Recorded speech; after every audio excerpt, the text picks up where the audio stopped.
Bonsoir et bienvenue dans le 23h de France Info.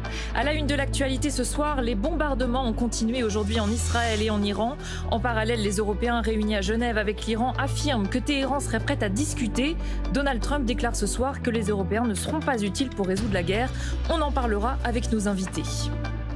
En France, alerte orange canicule dans 16 départements, en majorité dans l'ouest de la France. Les températures ont parfois atteint les 39 degrés aujourd'hui. Intoxication alimentaire dans l'Aisne, 10 cas désormais confirmés, dont un enfant hospitalisé. Une fillette de 11 ans est décédée lundi. L'enquête se tourne vers 2 boucheries de la ville de Saint-Quentin, fermées préventivement aujourd'hui.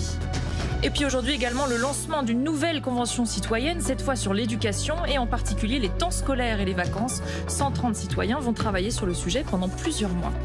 Emmanuel Macron au Salon du Bourget aujourd'hui, il a exhorté les Européens à mener, je cite, une reconquête à marche forcée dans le domaine spatial. Vous découvrirez en fin de journal le portrait de Sophie Adno, la 2e Française qui partira en mission dans la Station spatiale internationale.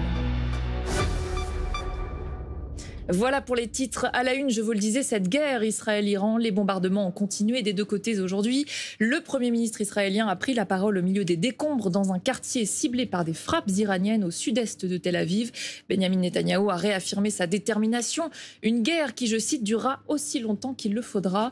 Israël poursuit ses opérations sur le territoire iranien. Les dernières images avec Marc de Chavron et Maël Benoliel.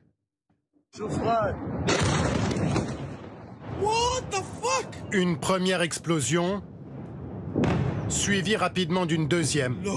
J'y crois pas. En début d'après-midi, plusieurs missiles iraniens se sont abattus.